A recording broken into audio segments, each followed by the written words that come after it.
Hello everyone, welcome to Hopeful Moments 1.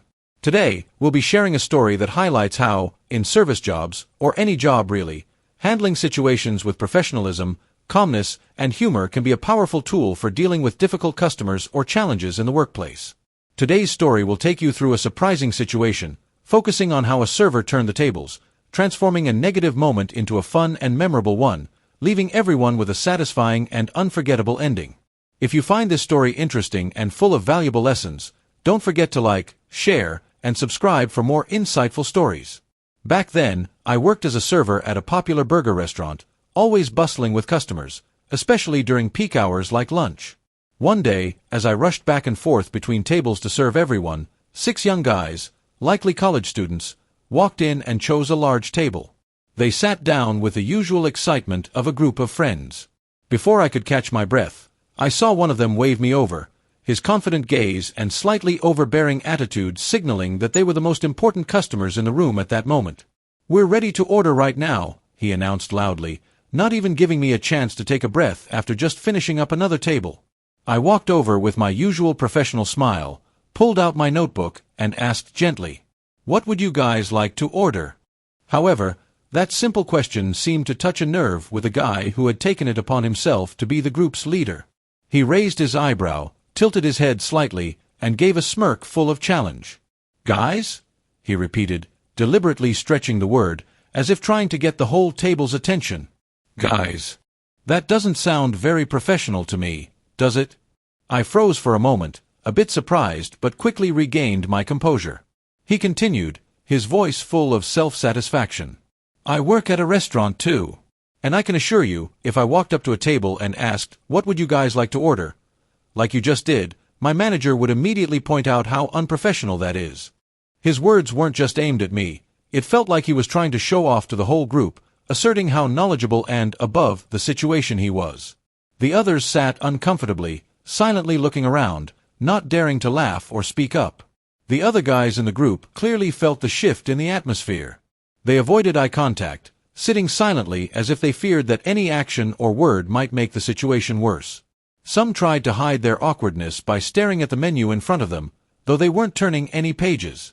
One of them absent-mindedly looked out the window, searching for something to escape the discomfort that was overtaking the table.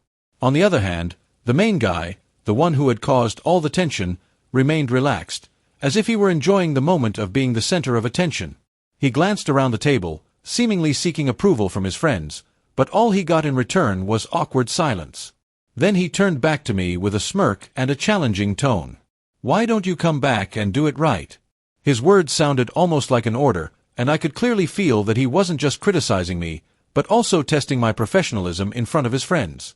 I quickly glanced over at my large section of tables, where other customers were waiting for service, and realized that if I didn't handle this situation carefully, I might be stuck at this table for the rest of lunch. Taking a deep breath, I smiled and kept my composure. "Sure," I replied calmly but firmly. With a composed demeanor, I took a few steps back, maintaining the smile, and then turned around. This time, I approached the table with more confidence, my eyes locked onto the group as if I were about to perform on stage and was in control of the moment. "Gentlemen, how's everyone doing? Ready to order?" My tone had a subtle emphasis, just enough to highlight the irony without making things tense. The main guy smirked again, seemingly satisfied that I had done it his way. He nodded slowly, as if evaluating whether I had met the standard or not.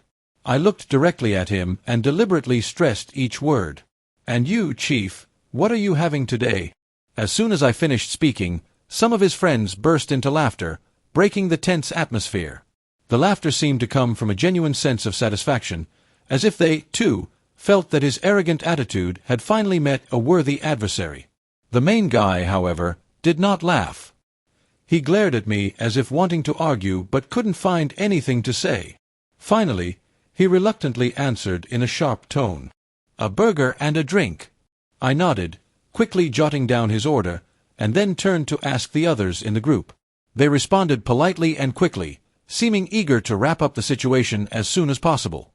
Once I had finished taking the orders, I turned and walked away, leaving behind a mixed atmosphere of awkwardness and relief. Despite sensing the angry glares from the main guy, I silently smiled to myself.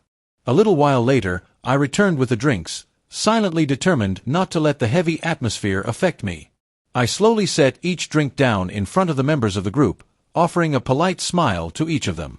When I got to the main guy, I paused slightly, letting a subtle smirk appear on my lips. "Here you go, boss," I said, emphasizing the last word with a slightly sarcastic but still polite tone. He looked up, his eyes flashing with irritation, ready to say something. But before he could speak, I turned and walked away, leaving my words lingering in the air. Throughout their meal, I decided to keep up my little game.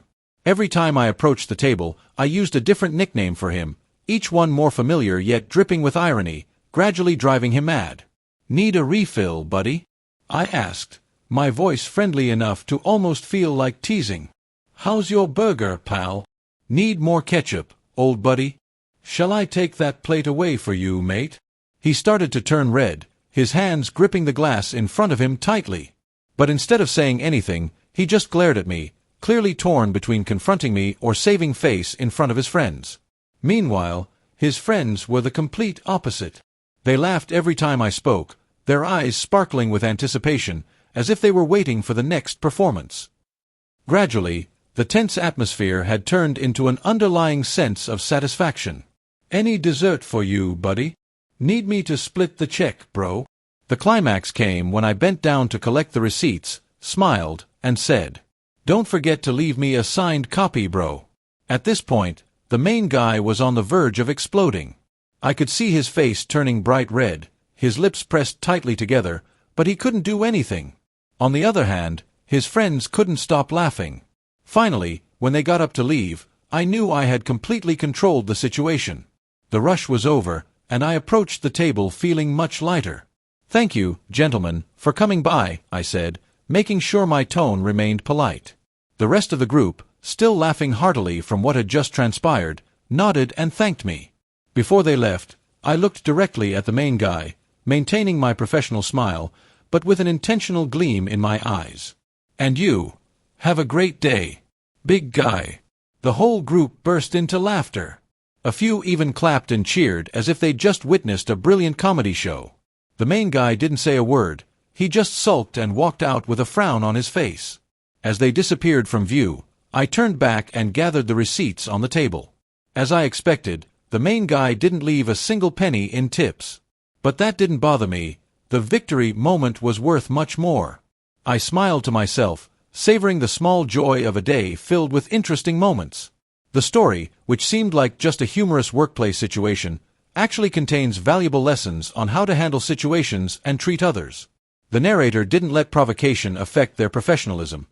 Instead, they cleverly turned it into an opportunity to handle the situation with humor and wit.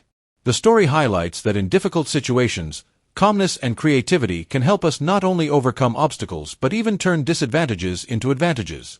At the same time, the story serves as a reminder of how to treat others with respect. The main guy's disrespectful attitude not only cost him points in the eyes of his friends, but also highlighted the value of polite and empathetic actions in life. Respecting others, especially in seemingly small situations, not only helps maintain good relationships but also reflects one's own character and values. Lastly, the lesson to take away is, sometimes those small victories in life, like a clever remark or a smart way of handling a situation, are enough to bring joy and motivation to get through daily challenges.